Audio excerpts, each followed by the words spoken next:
دنیا کے خاتمے سے پہلے ہونے والی بڑی جنگ، جسے عیسائی آرمیگڈون، یہودی ہرمیگڈو، ہندو کالکی کا کلیوگ اور مسلمان ملحمۃ الکبریٰ کہتے ہیں، اس کے صرف اور صرف دو محاذ ہیں، ایک بھارت اور دوسرا اسرائیل۔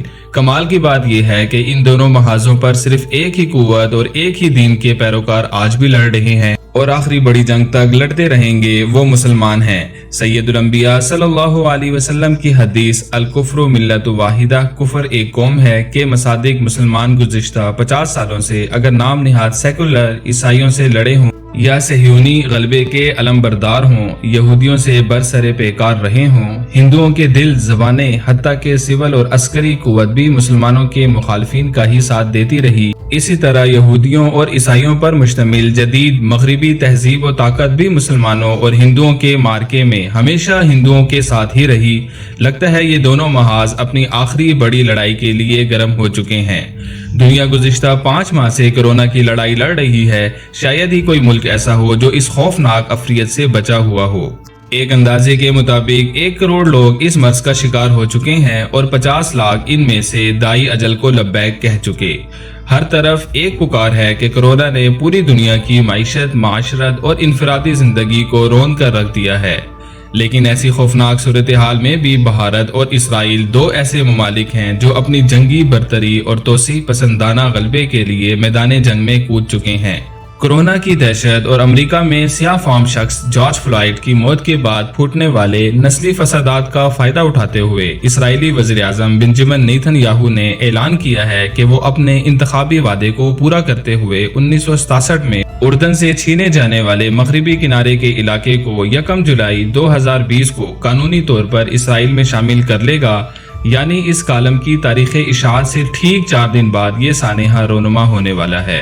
اور امت مسلمہ کے 57 ممالک میں کس قدر خاموشی اور بے حسی ہے۔ نیتن یاہو یہودی رہنماؤں میں سے ایک ہے جو پہلے دن ہی فلسطینی ریاست کے تصور کا مخالف تھے۔ وہ سمجھتا ہے کہ مغربی کنارے کا تھوڑا سا علاقہ بھی اگر اسرائیل کے کنٹرول میں نہ رہا تو اسرائیل کی سلامتی اور سیکیورٹی خطرے میں پڑ جائے گی۔ گزشتہ 70 سال سے امریکہ میں یہی نظریہ مسلسل بیچا جا رہا ہے، جس کی بنیاد پر امریکہ کے عوام کا سرمایہ اسرائیل کی سیکیورٹی پر خرچ کیا جاتا رہا ہے۔ مغربی کنارہ دراصل وہ علاقہ ہے جب جنگ عظیم اول میں خلافت عثمانیہ پر فتح کے بعد فرانس، امریکہ، برطانیہ کے درمیان 1920 میں سان ریمو کانفرنس کے معاہدے کے تحت تقسیم ہوئی تو اس علاقے کو برطانوی عملداری میں دے دیا گیا تاکہ ایک فلسطینی ریاست قائم کی جا سکے۔ انگریزوں نے غداری کے صلے میں شریف مکہ کے بیٹے کو اس علاقے سے متصل علاقہ اردن کی صورت سونپ دیا تھا۔ اس شخص امیر عبداللہ اول بن حسین نے یہ دعویٰ کیا کہ وہ بنی ہاشم سے ہے جنہیں عرب کی اصل قیادت کا حق ہے، اس لیے وہ تمام عرب علاقوں کو جمع کرے گا، اور اس نے اس علاقے پر اولین دعویٰ 1920 میں ہی کر دیا۔ دوسری جانب برطانیہ اس سے 4 سال پہلے ہی خفیہ طور پر 1916 میں بلفور ڈکلریشن پر دستخط کر چکا تھا، جس کے تحت وہ اسرائیل کے قیام، یہودیوں کو ایک قوم ماننے اور ان کے اپنی ارض مقدس میں واپس لوٹنے کا حامی اور مددگار تھا۔ متنازع ترین شہر یروشلم اسی علاقے میں واقع ہے۔ جنگ عظیم دوم کے بعد اقوام متحدہ قائم ہوئی تو علاقوں اور ملکوں کی از سر نو بندی ہوئی، تو 1947 میں مغربی کنارے سے ملحقہ علاقوں کو 3 حصوں میں تقسیم کر دیا گیا، 1 عرب ریاست، 2 یہودی ریاست اور 3 عالمی انتظام کے تحت آزاد شہر یروشلم۔ جیسے ہی اسرائیل کا قیام 1948 میں عمل میں آیا تو عرب اسرائیل جنگ شروع ہو گئی۔ اس جنگ کے دوران یہ علاقہ نہ تو اسرائیل کے نقشے میں تھا اور نہ ہی اردن کے نقشے میں موجود تھا، اسے مجوزہ فلسطینی ریاست کے لیے برطانیہ نے اپنے کنٹرول میں رکھا ہوا تھا۔ جنگ کے دوران اردن نے اقوام متحدہ کے تقسیم کے پلان کے مطابق اس علاقے پر قبضہ کر لیا اور 1950 میں اسے اردن کا قانونی حصہ قرار دے دیا۔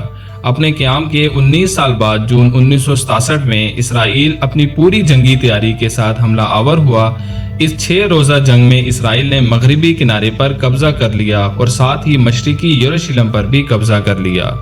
مغربی یروشلم پر وہ 1948 کی جنگ میں پہلے ہی قبضہ کر چکا تھا۔ اب یروشلم کا مقدس شہر مکمل طور پر اس کے قبضے میں آ گیا۔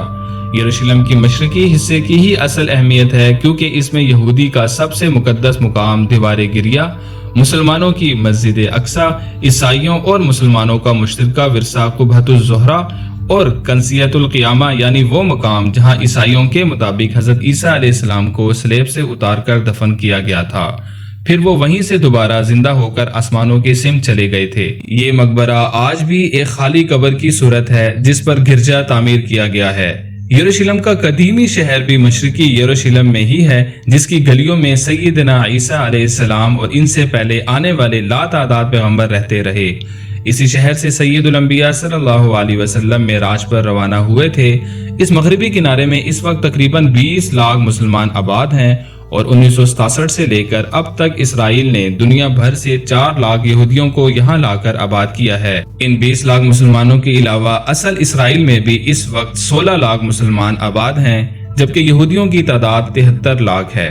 انگریزوں نے اپنے وفادار قادیانیوں کو بھی 1920 میں یہاں لا کر آباد کیا تھا، جن کی تعداد اس وقت 2500 ہے۔ اسی طرح علوی اور دروز بھی 1.5 لاکھ کے قریب وہاں رہتے ہیں۔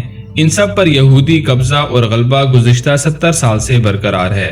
آج سے 4 دن بعد اسرائیل اس متنازع علاقے کو اپنا حصہ بنانا شروع کر دے گا۔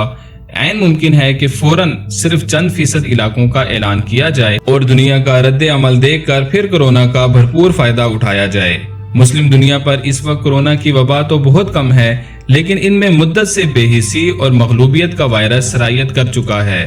اسرائیل اگر ایک ہی دن میں تمام مغربی کنارے اور یروشلم کو ضم کرنے کا اعلان کرے تو لگتا ہے پھر بھی مسلمانوں کی غیرت نہیں جاگے گی۔ دوسرا محاذ جنگ یعنی ہندوستان بھی اسی کورونا میں دنیا کی مصروفیت کے عالم میں ہی گرم ہوا ہے۔ گزشتہ 3 ماہ میں 150 کے قریب کشمیری شہید کیے گئے اور لداخ کے علاقے پر قبضہ جمانے کے لیے چین سے پنگا لیا گیا ہے۔ یہی تو وہ دونوں محاذ ہیں جن کی جانب حضرت محمد صلی اللہ علیہ وسلم نے مسلمانوں کو لڑنے اور جہاد کرنے کی ترغیب دی ہے۔ وہ لوگ جو آج سے چند برس پہلے سید الانبیاء صلی اللہ علیہ وسلم کی ملحمۃ الکبریٰ اور دور فتن کی احادیث پر تنقیدی گفتگو کرتے ہوئے اسماء الرجال کی بحث چھیڑتے تھے، آج وہ تمام حدیثیں روزے روشن کی طرح اپنا وجود ظاہر کر رہی ہیں۔ 4 دن بعد کیا ہوگا؟ شاید کوئی ایک مردہ سی آواز بھی امت مسلمہ سے برآمد نہ ہو سکے، لیکن یاد رکھیں احادیث کے مطابق اب ایک ایسا وقت شروع ہونے جا رہا ہے جس کی آتش کی تپش سے شاید کوئی ایک مسلمان گھر بھی ایسا نہ ہو جو بچ پائے۔ ہر مسلمان کو اسی ملحمہ کا ایندھن بننا ہی پڑے گا۔ یہی تقدیر الہی ہے اور یہی سید الانبیاء صلی اللہ علیہ وسلم کی پیش گوئی ہے۔